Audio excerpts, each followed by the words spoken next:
Comunidad, buenos días, buenas tardes o buenas noches desde cualquier parte del planeta donde me estés escuchando. Recuerda que el día de hoy en el podcast Hagamos Eco Juntos tengo el gusto de tener una charla con mi amigo, el ingeniero industrial Javier Ortiz Chávez. Él es un especialista en el área de procura a nivel senior, inventarios, activos y QHSE. Él principalmente ha trabajado en empresas del rubro oil and gas, construcción civil y metalmecánica con una experiencia laboral de más de 25 años. Entonces, para hacer eco juntos y tener un poco de conocimiento y hacer algo que pueda aportarle un toque de magia al día, vamos a comenzar el día de hoy. Y él está en este momento desde Guadalajara, México, y es un gusto para mí saludarlo. Javier, ¿cómo estás el día de hoy? ¿Qué tal, Rafael? ¿Cómo estás? Buen día. Aquí estamos para servirte. Gracias, Javier. Oye, fíjate que mi primer pregunta, dime por favor, tu currículum básicamente dice que eres especialista en procura a nivel senior, inventarios y activos y QHSE. Cuéntanos un poco exactamente a qué se refiere todo esto. Ok. El área de procura viene de un vocablo inglés que es procurement. Quiere básicamente decir aprovisionamiento. Entonces, castellanizándolo, se maneja como procura y básicamente es lo mismo, es el procurar el aprovisionamiento de servicios, partes, materiales, insumos, herramientas para cualquier empresa, se trate de la que se trate. ¿Por qué senior? Porque estoy en ese rango, calificado por las empresas en las que he elaborado, como especialista en procura senior, es decir, a un nivel ya ejecutivo, gerencial, por experiencia, por currículum, por conocimientos, en fin. ¿Qué diferencia hay entre el área de procura y un área común de compras? Y lo digo común no de manera peyorativa ni despectiva. Se refiere a que el área de procura, como te dije, se refiere al aprovisionamiento y esto conlleva planeación. El área de compras, dime. Te escucho, adelante. Bueno, me preguntabas también qué era también el área de inventarios activos. Es el área que comúnmente conocemos como almacén. Okay. Y como sabemos, pues hay almacenes de distintos tipos, ¿no? Entonces, y el área de QHSE, pues es el acrónimo en inglés de Quality, Health, Safety and Environment, que es calidad, salud, seguridad y medio ambiente. Básicamente son las tres áreas en las que me he desarrollado en los últimos 25 años laborales. Oye, Javier, perfecto. Entonces, fíjate que mi idea de este podcast obviamente está basada en como el área de compras. Sin embargo, después de escucharte, el área de procura va más allá de las compras. Me gustaría tocar el tema de procura en una plática posterior, no sé si te parece y me puedas dar la oportunidad en algún otro momento. Sí, claro, cuando gustes. Perfecto. Entonces, fíjate, quiero empezar por el principio y hacer que la gente que nos está escuchando sepa o por lo menos entienda a qué se dedica el área de compras. Y como primera pregunta me gustaría hacerla, básicamente es, ¿qué son las compras, Javier? Desde tu punto de vista, ¿qué son las compras? Pues las compras, como lo dice su nombre, está intrínseco, es la adquisición de productos, bienes o servicios que necesita cualquier empresa, llámese del rubro que sea y del tamaño que sea, todo negocio, sea pyme, es decir, pequeña o mediana empresa, una empresa a nivel nacional o una transnacional, todas necesitan adquirir productos, bienes, insumos o servicios. Entonces, las compras, pues es eso, la adquisición de esos conceptos que te acabo de mencionar. Oye, y como tal, ¿cómo denominarías el término comprador? Fíjate que no te puedo hablar del término comprador sin tocar el tema de procura, aunque ya me indicaste que lo veríamos más a fondo en una charla posterior. Básicamente comprador puede ser cualquiera. Wow. Sí, pero un especialista en procura no. Y te voy a explicar por qué. Las compras, como tal, es un proceso de 4 o 5 pasos. que todo comprador pues conoce, ¿no? Todo aquel que escuche este podcast pues sabrá de qué estoy hablando, que es el recibir una petición o solicitud formalmente llamada requisición, la cual mandas. El siguiente paso es mandar a cotizar. ¿Cómo lo hagas? Con cuadro comparativo, sin cuadro comparativo, eso es lo de menos, pero el paso siguiente es mandar a cotizar. Recibes dicha cotización o cotizaciones de él o de los proveedores, mandas a validar con el usuario final, porque pues depende del costo, depende del tipo de entrega, depende de calidad, depende de si es exactamente lo que te pidieron. Si esto es aprobado, pues tú ya en el cuarto paso lo conviertes en orden de compra, y el quinto paso es enviarlo al proveedor y se acabó. Ese es el deber ser tradicional de cualquier comprador. ¿Y por qué te digo que no es lo mismo ser comprador que ser un especialista en procura? Porque el especialista en procura, además de esos pasos, en el inter de los primeros 5 pasos lleva también un análisis de costos, lleva también en el inter un análisis en base a la planeación que se tenga directamente, o ya sea que lo haga directamente con producción, manufactura, con el piso de ventas, si hablamos de retail. Lleva también una planeación de compras que se hacen a 3, 6, 9 y hasta 12 meses.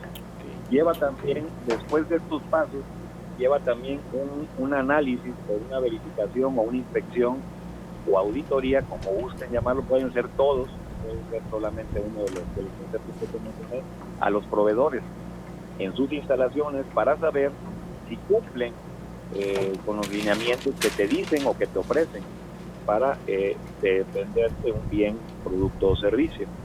Esto también conlleva a realizar encuestas de cumplimiento con el cliente, tanto interno como externo, para saber cómo se está manejando el área de compras. Y tú le puedes meter todos los demás conceptos que gustes en el área de procura. Entonces, normalmente un área de compra, un comprador, pues, en 4 o 5 pasos, un especialista en procura sigue de 6 a 7 pasos en adelante, lo que le quiera meter la empresa para hacer más óptimo el trabajo, ser más productivo al área de compras. Esa es la pequeña gran diferencia entre un comprador y un especialista en procura. Fíjate que sí. Y tocando el tema de procura, compras y proveedores, fíjate que aquí me brinca una pregunta. ¿Cómo crees que nos ven a los compradores? Normalmente las empresas creen que le aportamos valor al área, a la empresa, ¿o no? En lo general sí.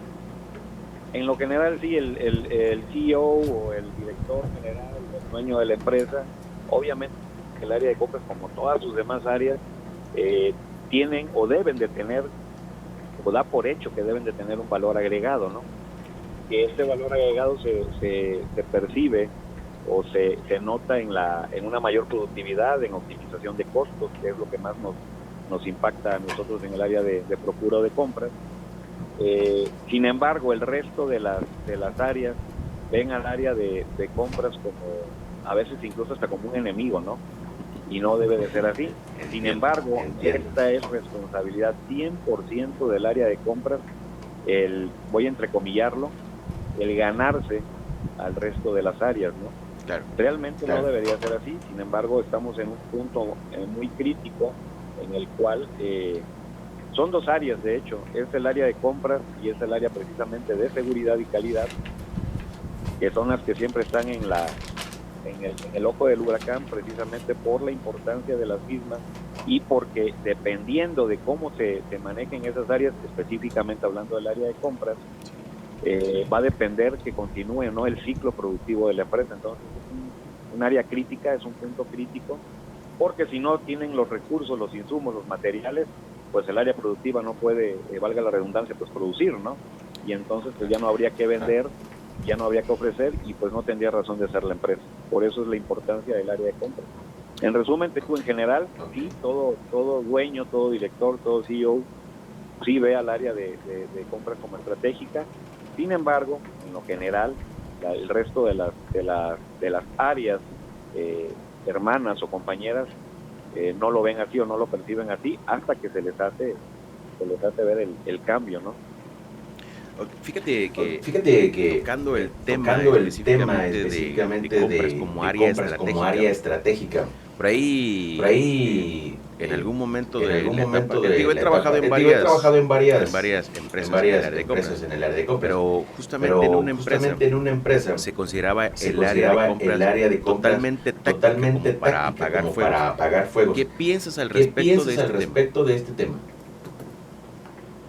No me gusta hablar de quien no está presente para defenderse, sin embargo, en base a experiencia te puedo decir que entonces no tenían ni idea de lo que estaban haciendo, porque, repito, el área de compras es un área crítica, es un área primordial, y precisamente muchas empresas piensan eso porque creen que cualquiera puede realizar una compra.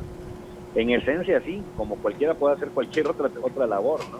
Pero conlleva cierto conocimiento, cierta experiencia.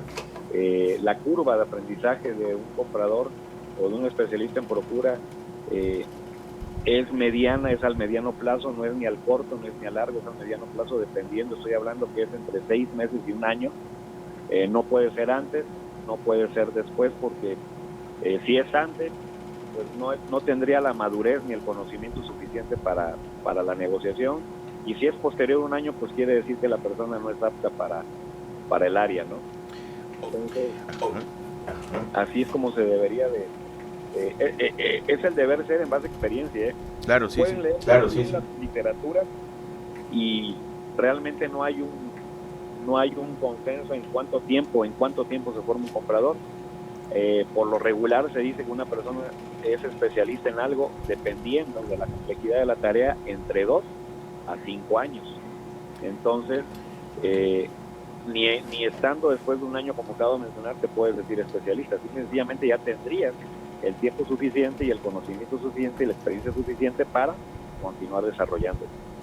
Hace un momento tocaste el tema proveedores. ¿Qué tan importante es un proveedor para el área? Entiendo la parte de que el proveedor obviamente es pero la negociación o las competencias que uno tiene que tener para poder entablar la negociación y que el proveedor nos pueda satisfacer las necesidades en tiempo y forma. ¿Qué tan importante consideras la relación comprador o empresa proveedor? Ese es otro de los puntos claves y de diferencia entre un comprador y un especialista en procura. Un comprador ve al proveedor como eso, como un tercero, como alguien fuera de la organización que pues me tiene que dar un servicio porque yo soy el cliente y el cliente siempre manda, ¿no? Porque yo pago. Así es. Y un especialista en procura ve al proveedor como un socio comercial, como parte de tu organización. De hecho, tan es así que las grandes transnacionales, sobre todo te voy a hablar de donde tengo más experiencia, el rubro de oil and gas, a lo largo de las décadas, esos proveedores, esos socios comerciales los hicieron parte de la empresa. Entonces, las grandes petroleras, el 80%, por ejemplo, de sus compras son precisamente empresas que pertenecen al mismo corporativo. Porque esos proveedores, 20, 30, 40 años atrás eran su competencia incluso. ¿Y qué fue lo que hizo? Fue buscando sus servicios, los fue haciendo socios, primero socios comerciales, o teniéndolos como socios comerciales, no solamente como un proveedor, o como un simple proveedor, y ya después de 10, 20, 30, 40 años, más o menos en algunos casos, pues mejor los compraron, los adquirieron, porque dijeron, tú eres tan esencial para mí que mejor te tengo dentro de mi corporativo. Y así se siguen manejando estas petroleras grandes. El 80% de sus proveedores son empresas hermanas. Solamente el 20%, independientemente de que sean nacionales o internacionales, solamente el 20% son externos, y aún así se les considera socios comerciales, no nada más un simple proveedor. Esa es la gran diferencia, ¿no? Oye, fíjate que está interesante, ¿no? Escucharte todo esto, uno de repente cree que conoce o sabe muchas cosas, ¿no? Pero cuando escucha alguien más que además de todo es especialista, tiene un impacto en la formación de cada uno. Y hablando de este impacto, tú sabes que todo debe ser medible. ¿Cuál considerarías tú? No sé, ¿me podrías mencionar 2 o 3 indicadores KPI que creas que son importantes para la operación del área de compras? Ok. Esto también hay que tener mucho cuidado con los indicadores, porque si bien es cierto, hoy incluso lo veo hasta como una moda el hablar de los KPIs. Para aquellos que no sepan qué significa el acrónimo de KPI, pues es Key Performance Indicator o indicadores claves de desempeño. Sin embargo, un KPI sin un OKR no tendría mucha razón de ser. ¿Qué es un OKR? También es un acrónimo y se refiere a los objetivos claves, ¿sí? Y además, primero se tiene que plantear el OKR o el objetivo clave, el cual es una tarea en general, un objetivo en general, el cual una de sus características o diferencia con respecto a un KPI es que no es medible per se. Lo puedes medir ¿cómo? Mediante los KPIs. Entonces hay que primero tener mucho cuidado con eso, porque muchas veces las personas confunden. Y por ejemplo, tú me pedías un ejemplo de 13 KPIs. Muchos manejan en el área de compras, para ser específicos, manejan tener al cliente contento. Eso no es un KPI, eso es un OKR, es un objetivo, es un objetivo general, lograr la satisfacción del cliente, ya para hacerlo más formal. Eso no es un KPI. ¿Cómo lo mides?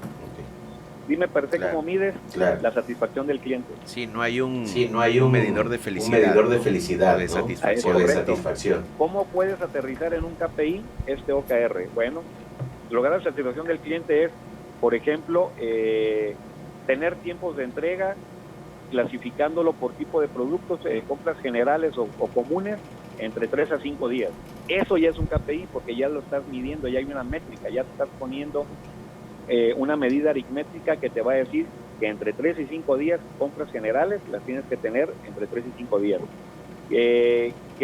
Productos de mediana especialidad o con tiempo de entrega de entre 15 días a un mes, ese podría ser otro KPI. Y compras por pedido, que esas quedan abiertas porque va a depender del tipo de producto. Otro KPI es manejar, por ejemplo, no más del 5% de faltantes, ¿sí? en tus compras, ¿sale? Otro KPI del área de compras, no tardar más de 2 días.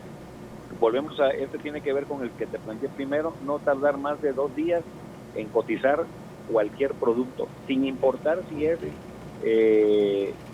común, si es de mediano plazo o si es de largo plazo de entrega. Eso no tiene nada que ver con que tú tengas tus cotizaciones en máximo 48 horas o las consigas en máximo 48 horas, salvo que haya algún producto, algún bien, algún material, alguna materia prima que por cuestiones del mismo proveedor, del tipo de producto, de su misma naturaleza, pues no te la puedan dar en 48 horas, ¿no? Algo que sea de fabricación especial, etcétera, etcétera, etcétera. Entonces esos serían algunos KPIs, y como viste cómo lo aterrizamos de un OKR, sacamos varios KPIs, y entonces con esos KPIs ya podemos entonces sí medir el objetivo general, que era lograr la satisfacción del cliente, ¿vale? Entonces, de esa manera, sabiendo diferenciar esos conceptos, es como podemos aterrizar y llegar a los objetivos. Oye, me late que el tema de OKR lo he escuchado con pocas personas, inclusive muchos conocidos compañeros de compras no tienen ni idea de qué es esto, y bueno, me da gusto escucharlo de ti. Ahora tengo una pregunta, porque la clasificación de las compras, ¿cuál es o qué tipo de compras prefieres? ¿Cuáles crees tú que sean las más complejas? ¿Directas o indirectas? No, definitivamente las directas. Las indirectas, las indirectas, eso toda empresa los va a tener. ¿Y qué son? Para empezar, primero tendríamos que conceptualizar qué es una y qué es otra. Correcto. Las compras directas son aquellas que interfieren directamente con el producto o servicio. Ejemplo, en una empresa metalmecánica, ¿cuál es el principal insumo? ¿Cuál es la principal materia prima? Pues el acero. Correcto. Entonces la compra de acero se convierte en este caso, en este ejemplo, en una compra directa. ¿Cuál sería una compra indirecta? Y aquí ojo, porque voy a poner 2 ejemplos. Una es la renta de servicios.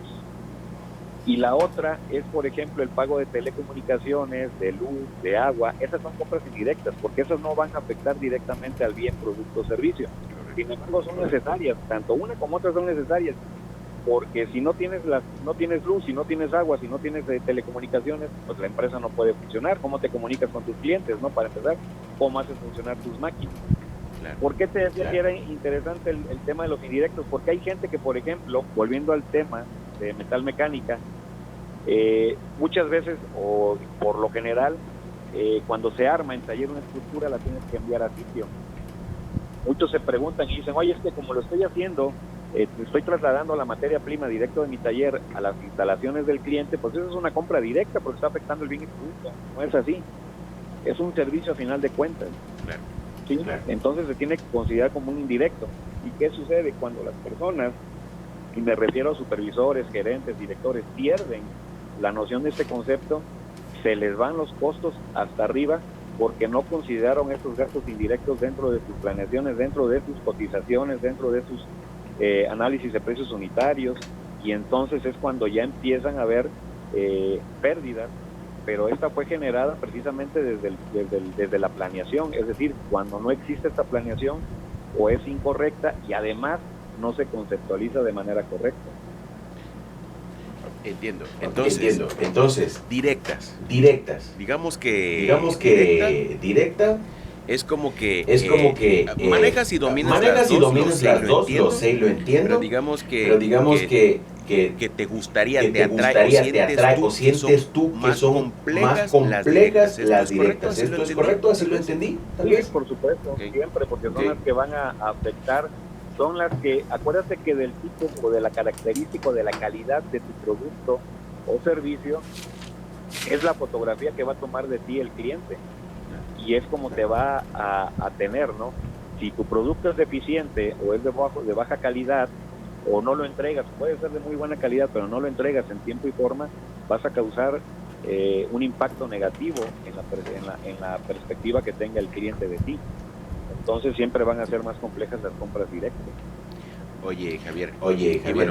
Y bueno, quiero ir cerrando esto para no hacerlo tan extenso y que tengamos la oportunidad de mencionar en podcast futuros posibles temas más específicos. Quiero que empecemos a cerrar y que me cuentes una historia llamémosla de éxito en tu experiencia. Es decir, llegaste a una empresa, te pidieron ciertas cosas, te dieron ciertos objetivos a cumplir, los cumpliste, ¿qué hiciste? ¿Cómo lo hiciste? Brevemente.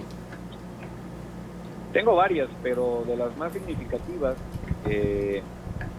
para mi fortuna o desfortuna, desde que inicié mi vida laboral, pues me tocó entrar en empresas donde ya tenían todo básicamente diseñado, ¿no? Políticas, procedimientos, etcétera, etcétera. Entonces, esto te va creando a ti una cultura laboral de orden, de trabajar de manera sistemática, metódica. En alguna ocasión en una empresa de construcción civil y metalmecánica, no es la que tú te imaginas, fue una anterior, de hecho fue donde desarrollé precisamente unos formatos en los cuales los desarrollé en esa empresa precisamente porque no había un orden, había un área de compras dirigida por una persona con 3 o 4 especialistas, entre comillas especialistas. Entiendo totalmente.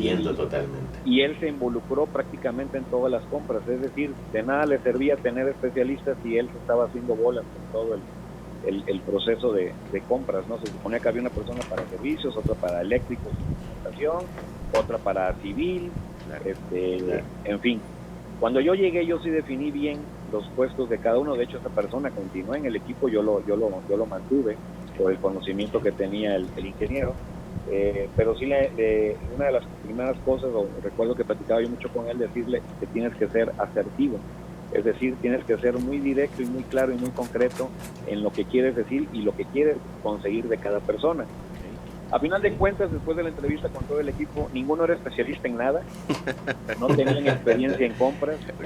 Yo los fui coacheando, llegamos al objetivo, trabajábamos en base a la explosión de insumos de cada obra, y yo lo que le pedí al área de producción es que me pasara de manera programada, dependiendo del cronograma de trabajo, el cronograma de obra, me fueran pasando los análisis de precios unitarios para saber primero cómo habíamos ofertado, claro, y en segundo lugar, la explosión de insumos para saber cuántas piezas iban a necesitar de cada cosa o de cada servicio, para en base a ello irme programando con anticipación e ir negociando ya con los proveedores, algo que no se hacía anteriormente. Y al no hacerlo, pues esto impactaba en el costo final, porque, ejemplo, habían comprado algo o habían ofertado algo en 20 pesos, sin haber notificado, haberle pedido al área de compra su opinión, y resulta ser que cuando ya se llegaba a esto, por lo regular este tipo de trabajos o este tipo de cosas en construcción se dan no inmediatamente, a veces se dan a los 6, a veces hasta el año de que se realizó la cotización, y para ello pues tú te tienes que primero programar, no hacer un colchón. Pero bueno, cuando no se hace eso, resulta ser que había cosas que se habían cotizado a 20 pesos, pero resulta ser que después del año ya costaban 25 o 30 pesos, ¿no? Entonces tú tenías que hacer una negociación con el proveedor precisamente para lograr que te respetara ese precio. Bueno, a grandes rasgos yo no logré eso, logré más. Por lo menos en el 50% de las partidas logré un precio por debajo del que se había cotizado originalmente, y pues eso impactó obviamente en el costo, en los costos finales de obra, ¿no? Se logró un margen mayor, y en otras no se logró el margen mayor, pero se logró recuperar porque pues había cotizado mal, se había hecho un mal cálculo de las piezas, y a lo mejor ese costo que yo había conseguido de menos no impactó en ahorrar, pero sí impactó en esas piezas que se compraron de más, pues ya quedaban contempladas con ese descuento que habíamos conseguido. Y no solo yo, fue en equipo, porque eso es un trabajo en equipo. Eso me gustó. Los coacheaba, y yo sí me encargaba de las negociaciones más grandes, eso sí las hacía yo. Claro. Oye, bueno, quiero mencionarle al público, a la comunidad, lo que mencionaste hace 2 minutos más o menos acerca de no es la empresa que te imaginas. ¿Por qué lo dijo el ingeniero Javier Ortiz Chávez? Porque el ingeniero Javier Ortiz y yo trabajamos en algún momento de nuestra etapa laboral en la misma empresa. Y yo quiero decir que de verdad conozco no tantos compradores, de verdad no tantos, debo de conocer 9, 10 personas. He escuchado a muchos, pero conozco físicamente y he compartido algunos puntos de opinión con algunos compradores, 10 personas, tal vez poco más. Pero desde mi punto de vista, esos compradores llegaron al área de compras como de rebote. Estaban tal vez en alguna otra área, alguien los puso ahí y bueno, desde mi punto de vista, son compradores estándar. Cuando conocí al ingeniero Javier Ortiz, de verdad es que yo comencé a crecer un poco más en el área, a desarrollarme mejor, porque el ingeniero Javier Ortiz me empezó a coachear acerca de cómo ir mejorando cada uno de los procesos. El día de hoy tengo la confianza de llamarlo, de comunicarnos y de hacer esto que escucharon el día de hoy. Yo espero, Javier, que podamos platicar pronto nuevos temas. Por ahí estoy muy interesado en que me menciones el tema de inventarios y activos y QHSE, pero vamos a dejarlo para otra ocasión, ¿te parece? Perfecto.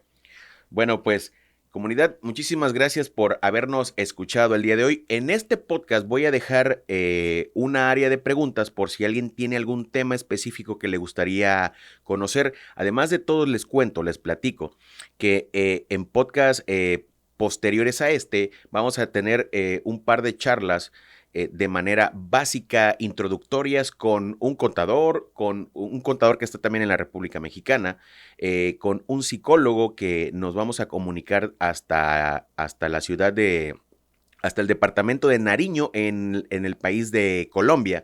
Entonces, próximamente vamos a tener contenido de muchas áreas que les puede interesar a muchos, pero es por ello que voy a dejar un área de preguntas para que ustedes me vayan diciendo qué es lo que les gustaría escuchar. Además de todo, para que hagamos eco juntos, únicamente no vamos a hablar de temas que sean muy relevantes. Algo que quieras platicar, que me quieras contar, que quieras compartir con toda la comunidad de toda América Latina y de todo el país, lo vamos a escuchar pronto. Así que, comunidad, recuerda, mi nombre ha sido y será Rafael Herrera Fernández, desde la ciudad y puerto de Veracruz, México. Buenos días, buenas tardes o buenas noches. Adiós.